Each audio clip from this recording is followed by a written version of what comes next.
Now, as well as keywording, we have these 3 buttons down here, which are favorite, neutral or no rating, and reject.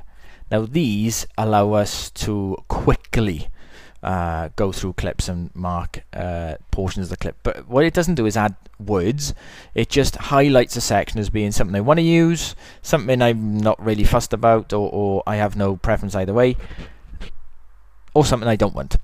So for instance, the first clip I've got in here is me randomly playing about with the camera, and so none of this shot is of any use, so I select it. Now if I hover over the button here for reject, you see the keyboard shortcut for reject is backspace. The key bit here is backspace is reject. It doesn't delete the material out of my timeline. It doesn't out of my event. It doesn't delete the material out of my event browser, and it doesn't get rid of it from my hard disk either. It doesn't throw it in the trash, it doesn't do anything like that. All it does is, if I click on the button or if I press backspace, it highlights it red to show that it is useless. It's a clip that I don't want anymore. Now, again, a quick and dirty way of being able to mark these things up. Now, on the other end of the spectrum, we have a favorites button as well. So if I find a shot and I think, this is a lovely shot, just in the center section here, just before she looks away, I think, that's a perfect section. So if I hover over the green button or the green star for my favorite, or F is the keyboard shortcut for favorite, if I press F, then instantly I can favorite the best portions of this clip. Now, I don't have to stop there. I might think, actually, there's another portion of this clip that I want to favorite as well. That looks really nice. I press F, it has favorited that portion of the clip. Again, another way of marking a clip without actually marking in and out and allowing it to remember in and out. Because if I select the 2 favorite buttons here just underneath the clip, you see there how it chooses either section without any problem. Now just imagine I'd gone through all of my clips, and favorite and reject I would suggest is better for the quick turnaround stuff, the sausage factory stuff, where you get the footage in at 9 o'clock, you've got to cut something by 11 because it's going out to broadcast at 12. It allows you to buzz through your clips, and then you can give it broad strokes. You can say, right, I reject the whole of this clip, or I favorite the whole of this clip. And then what you can do is, under this drop down menu, again, normally I would say go to all clips. We can change it to hide rejected, so we can ignore all the clips altogether that we don't want. So if I change that back to all clips, for instance, remember the MVI 0488 clip that we rejected? Now if I go to hide rejected clips, it's gone altogether. So now I can now I only see clips that I probably want to use. Or the next step is, if I favorited a number of clips, I could then go to show me just favorites, and there it shows me just the favorite clips. But what you'll notice here is that these 2 clips have the same name. If I open up the disclosure arrow, basically it's showing the 2 separate sections of the original clip as 2 separate clips. So it feels as if I've subclipped this, but I haven't actually subclipped anything. All I've done is marked it and given it a range and given it a tag, a favorite tag. So just imagine the favorite tag as being a favorite keyword. It marks it in a similar kind of way. So this allows me to streamline the editing process, to streamline my marking of clips, to streamline my organization of my footage. And theoretically, if I go through and I favorite all of the clips that I definitely want to use in my program, so for instance, all the best takes, all the best GVs, then I could choose to look at this material as favorites only, and theoretically select all, drop into the timeline, finished edit. I may have to move a few clips back and forth, but you can see how this can save a fair amount of time further down the line. Now, one of the other things keywords is great for is if, for instance, you want to search based on multiple terms. Now, just at the top right hand corner here of our event browser, we do have a search bar. So if I was looking for a particular word or particular text that was in the metadata that came with a video, I could search there.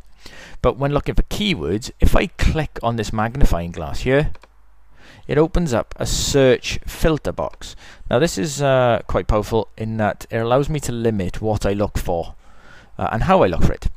Now at the moment I'm going to turn off the opportunity to search by search text, but what I can do is I can click on this little plus button here to add a additional search options or additional search filters. So we get into kind of proper searching opportunities here. So for instance, keywords. What it'll do is it'll show me all the keywords that are there, and at the moment it's showing me every clip here that is based on a keyword. So I've only keyworded a couple of clips, so they're all showing there.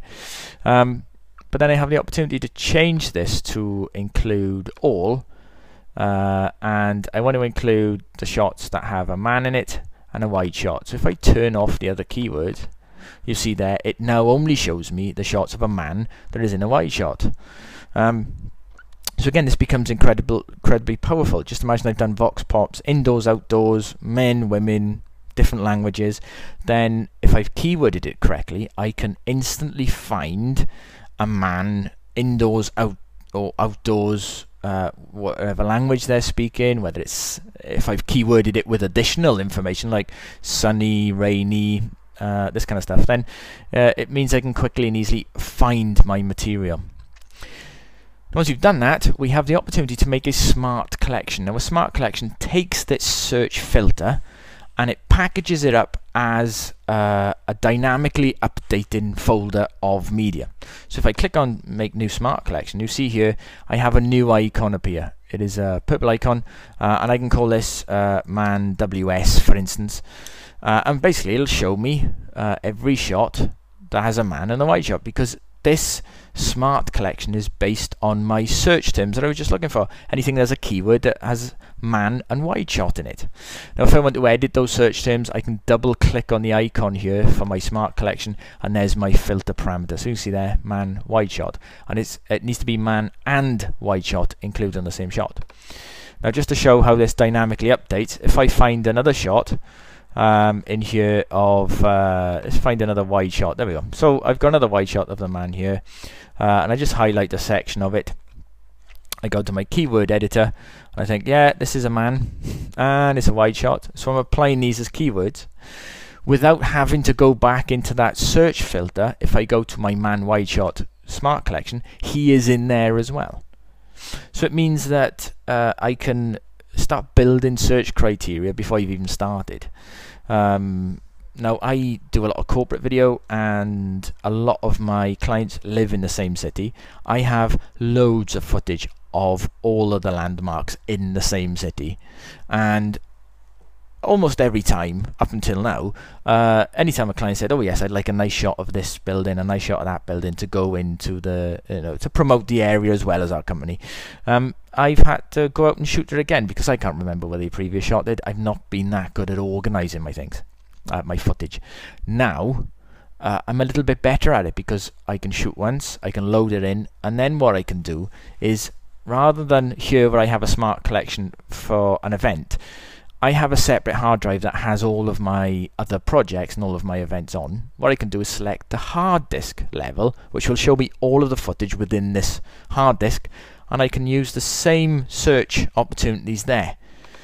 Now it should show me other keywords that are available as well, so it means that I can search through a whole drive to find media and repurpose that media, so I don't have to go out and shoot again and again and again and again.